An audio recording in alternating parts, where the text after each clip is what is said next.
I have to service this fish pond. Some lovely fish in it. Might need to trim out some of these plants at some stage.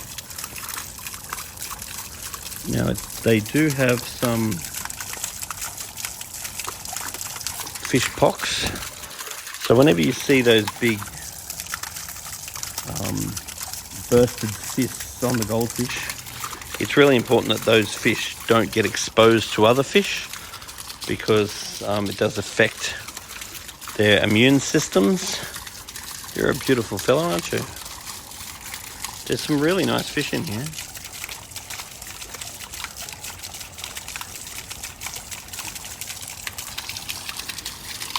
The pond's very overpopulated.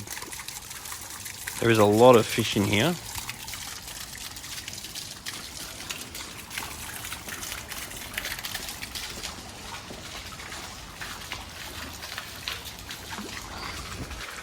Some beautiful fish. Nice little overflow drain. Fountain's doing well. Beautiful. Filter's pumping well. Backwash the Awasa. Now these Awasa filters are wonderful because they're so easy to backwash. Switch that to backwash and you pump on this handle and the dirty water comes out here.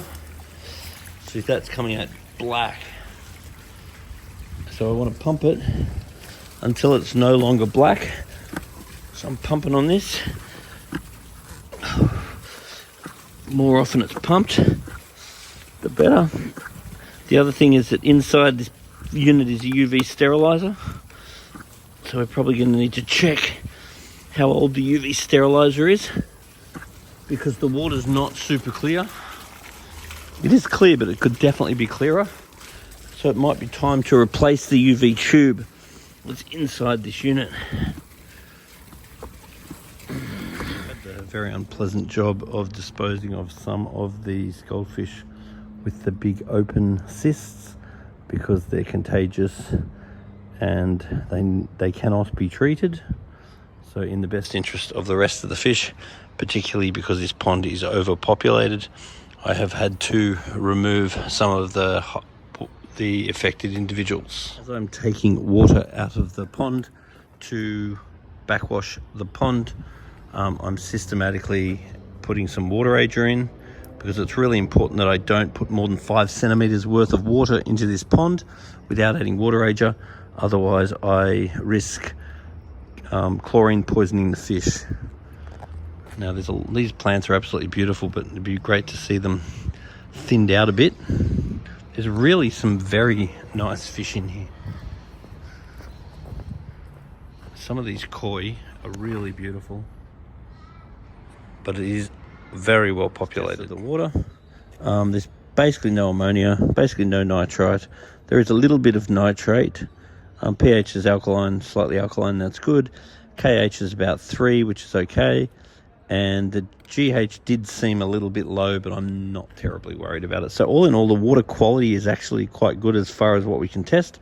But what my main concern would be is things like pheromones, phenols, and other things which are just a result of hormones and so forth from overpopulation. You keep your pumps clean, so having a device like this on hand that you can just brush all the leaves off the pump on a regular basis is a really good idea to make sure the pump keeps pumping effectively. Just gave that pump a good clean, but it really needs a hose clamp on it because that pump falls off very easily.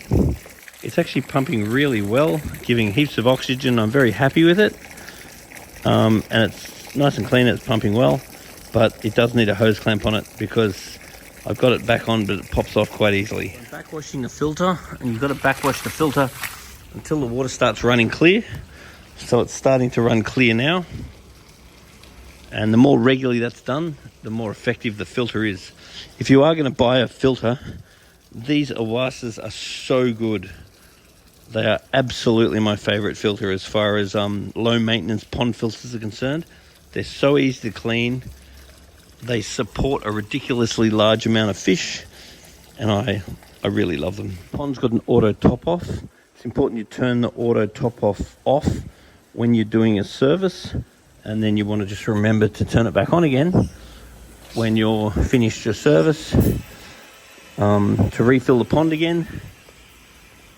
Because what we don't want is leave the auto top up on when we're servicing and potentially chlorine flush the water, but at the same time we don't want to leave it off. And then we just need to make sure that as we're refilling the pond, at least every 5 centimeters, we want to be dosing the volume of the pond with water ager so we don't chlorine flush the pond. Particularly if you've got big pebbles on the bottom of your pond, something you want to do on a fairly regular basis is give it a bit of a gravel clean. So what I'm doing is just pumping this device into the gravel. It's pulling all the garbage out of the gravel, because what we don't want is the garbage building up too much. Otherwise you start building up lots of sediment, and the sediment in the pebbles end up forming bad bacteria called an anoxic bacteria, which discharges hydrogen sulfide, which can actually be toxic to the fish and potentially even for you if it gets bad enough. So just regular maintenance is the key. And then every now and then it's worth doing a spring clean. And a spring clean is basically where you pull a lot of stuff out, if not everything. Give it a whole big clean and just give it a restart. You give it a bit of a redecoration, and it's like revitalizing the whole pond. The other thing to be aware of is the liner. It doesn't actually last forever. So there will come a day. Some of them last 20 and 30 years. But depending on how old the pond is, just be aware that there will come a day where it needs replacing. That's why you want to buy good quality liner. Don't just buy the cheap hardware stuff, because the last thing you want to do is buy a liner with like a 10 or a 5-year lifespan. Otherwise you've got to go and redo the pond. Whereas if you get a good liner, I mean, this looks like a good liner, you should get more like 20, if not 30 years out of it.